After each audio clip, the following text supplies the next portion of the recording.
اگلا سوال یہ ہے کہ محرم الحرام میں اہل تشیع کی جانب سے ماتم، جھولے، تابوت اور اس طرح کے جو افعال کیے جاتے ہیں کیا یہ شرعی طور پہ درست ہیں؟ کوئی شریعت سے اس کا تعلق نہیں، سب کی سب بدعات ہیں، دین کے اندر ایگزیجریشن کی گئی ہے اور اس سے بھی آگے بڑھ چکے ہیں۔ اب تو زنجیر زنی اور چھریاں مارنے تک بات آ چکی ہے، حالانکہ مفتی اعظم جو ہیں ایران کے خامنائی صاحب، ان کا فتویٰ ہے کہ یہ حرام ہے چھری مارنا اپنے آپ کو۔ لیکن آپ کو پتہ ہے انڈیا، پاکستان، بنگلہ دیش میں جو شیعہ ہیں یہ تو شیعہ ہے ہی نہیں ہے، یہ تو ذاکرین کے فالورز ہیں، کوئی علمی شغف ان کا ہے نہیں ہے۔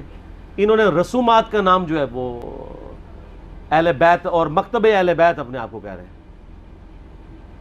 مولانا اسحاق صاحب رحمہ اللہ تعالی، جن کی بڑی ایکسپرٹیز تھی اس فیلڈ میں، انہوں نے باقاعدہ شیعہ کی فقہ کی کتابوں سے بتایا کہ ماتم کرنا حرام ہے۔ وہ آج کے علماء کی لکھی نہیں، پرانی ہے۔ یہ بدعات ہیں جو انہوں نے داخل کی ہیں، جیسا کہ کئی بدعات اہل سنت کے ہاں بھی داخل ہو گئی۔ یکم محرم کا جلوس بھی تو بدعت ہے نا۔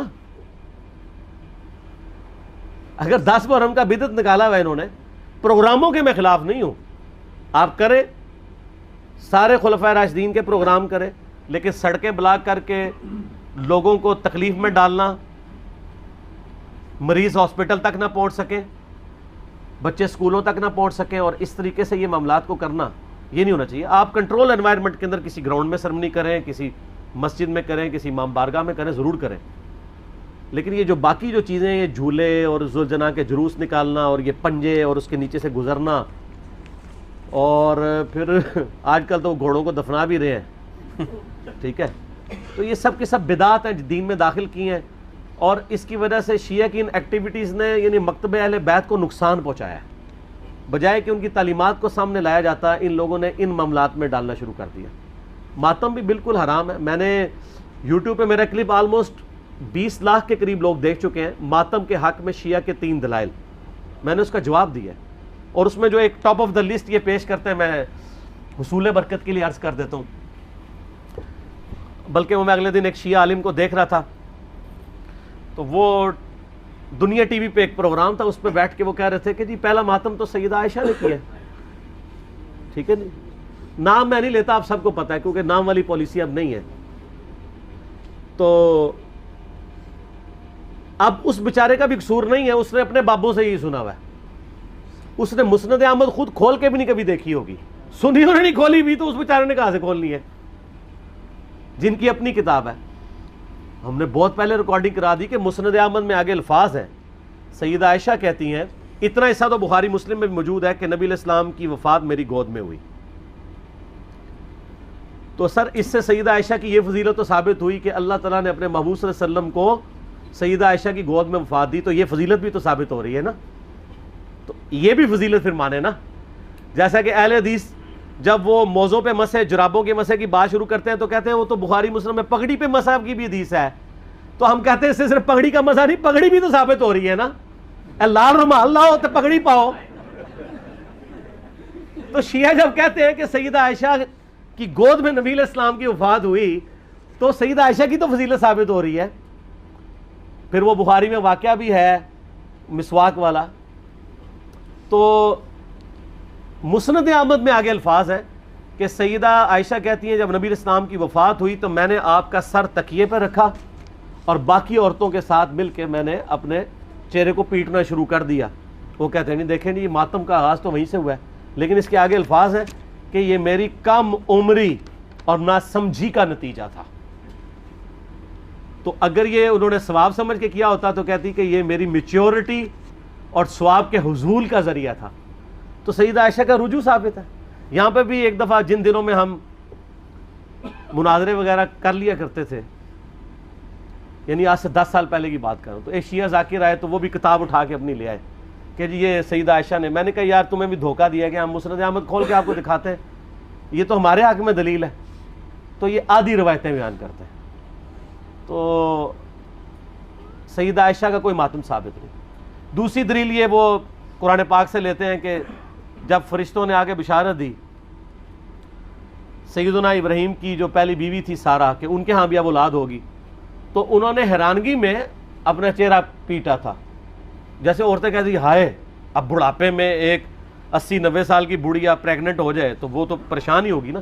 یہ انہوں نے یہ تو نہیں تھا کہ ہر سال وہ چہرہ پیٹنا شروع کر دیتی, ایک واقعہ تھا اور اسے ماتم کا ثبوت نکال لیتے ہیں. یعنی کوئی بات دیکھا کریں, اس طرح چیزوں کا ثبوت نہیں نکلتا. اور تیسرا وہ کہتے ہیں ویسے کرنی نے دانت توڑ دیے تھے. دیکھیں اس میں تو میں نے اتنی بڑی ان کو پھکی دی ہے کہ وہ تو قیامت تک بھی ڈکار آتے رہیں گے اس کے. ہاں میں نے بتایا کہ بخاری مسلم دونوں میں موجود ہے کہ سہل ابن سعد السعدی رضی اللہ تعالیٰ عنہ کہتے ہیں کہ اللہ کی قسم میں جانتا ہوں کہ غزوہ احد کے موقع پہ جب نبی صلی اللہ علیہ وسلم کے دانت شہید ہوئے تھے اور آپ کا خون نہیں رک رہا تھا تو کس نے نبی علیہ السلام کے زخم کو دھویا تھا اور کس نے مرہم پٹی کی تھی. تو انہوں نے بتایا کہ ڈھال میں سیدنا علی جو ہے پانی لے کر آئے اور ڈھال کو الٹا کریں تو پیالہ بن جاتی ہے. تو سیدہ فاطمہ اس زخم کو دھوتی تھی اور جب خون نہیں رک رہا تھا تو سیدہ فاطمہ نے ایک کاٹن کا کپڑا جلا کے اس کی راکھ رکھی تو وہ خون رک گیا. یہ سہل ابن سعد السعدی آل امیہ کے دور میں سیدنا علی کی فضیلت بیان کیا کرتے تھے بخاری مسلم میں, قسمیں اٹھا اٹھا کے, کیونکہ حج کے موقع پہ لوگ ان کو آ کے ملتے تھے کہ اب چند ایک صحابہ زندہ رہ گئے, ان میں سے ایک ہی ہیں. تو وہ پھر آل امیہ کے دور میں مولا علی کے فضائل بیان کرتے تھے. تو میں نے یہ پھکی دی ہے کہ جس شخصیت کے سامنے دانت شہید ہوئے ہیں اس نے تو اپنے دانت نہیں توڑے. زیادہ افیکٹ تو اس بندے پہ ہو جس نے اپنی آنکھوں کے سامنے مرم پٹی کی, یعنی سیدنا علی اور سیدہ فاطمہ, انہوں نے دانت توڑے ہیں دونوں نے. کیا تو کیا اویسے کرنی کو آپ ان سے بڑا عاشق رسول کہیں گے؟ تو اپنے ایمان کی فکر کریں. یہ تو ویسے کرنی اس تصور سے خود بھی کانپ اٹھیں گے. المستدرک حاکم میں موجود ہے کہ سیدنا ویسے کرنی رحمہ اللہ تعالی جنگ صفین کے موقع پر مولا علی کے پاس آئے, ان کے ہاتھوں پہ بیعت کی اور معاویہ بن ابی سفیان کے خلاف لڑتے ہوئے شہید ہوئے ہیں مولا علی کی طرف سے. یہ المستدرک حاکم میں موجود ہے. تو جو شخص خود علی کا مرید ہے اس کو آپ جو ہے وہ علی سے بڑا عاشق رسول ثابت کریں گے؟ جعلی واقعات ہے. صوفیاء نے پھیلائے, شیعہ نے بھی ہاتھوں ہاتھ لے لیے. اس سے بڑی بات پھر کہنا شروع کر دیا کہ جناب کیلا ویسے کرنے کے لیے نازل ہوا ہے. اور ظالموں, وہ کیلے کا ذکر قرآن ہی موجود ہے. کیلا پہلے دا ہے. اللہ دے بندے ہو, گپے مشہور کی ہوئی ہیں. اور لوگ آج کل وہ کہتے ہیں دانتوں میں درد ہو تو آپ ویسے کرنی کہ 2 نفل پڑھ لیں, یہ کر لیں. سر دانتوں میں درد ہو تو کسی ڈینٹسٹ کے پاس جائیں. ہو سکتا ہے اندر سے کوئی ہاڑ کھائی گئی ہو, آپ کی کوئی کیڑا لگ گیا ہو, کوئی صفائی کروائیں, کوئی اس کی آپ روٹ کنال کرنی ہو سکتا ہے اس کی کیپنگ ہو. ٹھیک ہے, تو یہ اس طرح کی کہانیاں نہ کرایا کریں. ہاں مسواک بھی کریں, وہ تو کرنی چاہیے جی, اس کی تو تاکید ہے. ٹوتھ برش بھی کرنا چاہیے. ٹھیک ہو گیا, صحیح ہے جی. اس سے یہ پوچھنا تھا کہ ویسے کرنے کی سنت پہ عمل کرتے ہوئے دانت بھی موجود ہیں, کیلے بھی موجود ہیں. ہاں جی, کیا مطلب؟ اگر ویسے کرنے کی سنت پہ عمل کیا جائے ہاں پاسبل ہے. ہاں بالکل صحیح بات ہے. یہ مشورہ دے رہے ہیں کہ جو ویسے کرنے کی دلیل لیتے ہیں وہ ان کے دانت توڑیں اپنے, کیلے ان کے لیے موجود ہیں. بالکل ٹھیک. اجازت دیں ایک حوالہ بتا دوں یہ علمی لوگوں کے لیے. یہ ایک شیعہ بھائی ہیں نادر زبیری نام کے, rivalikalislam.com کی ویب سائٹ ہے. انہوں نے اس پہ پورا آرٹیکل دیا ہے جس میں انہوں نے ثابت کیا کہ شیعوں کے پاس کچھ بھی نہیں اس معاملے میں, سارا صوفیوں سے لیا. ہاں لیکن شیعہ اس کو مانتے نہیں ہے نا, اس لیے ان کا حوالہ ہم کوٹ نہیں کر سکتے. نادر کو وہ کوٹ ہی نہیں کریں گے. جس طرح ڈکو صاحب کا ہم حوالہ دیں, وہ کہتے ہیں ڈکو تو وابی ہے, وہ کہتے ہیں وابی شیعہ ہے. تو شیعہ کو وہی حوالہ دینا ہوگا جس کو وہ اون کرتے ہو.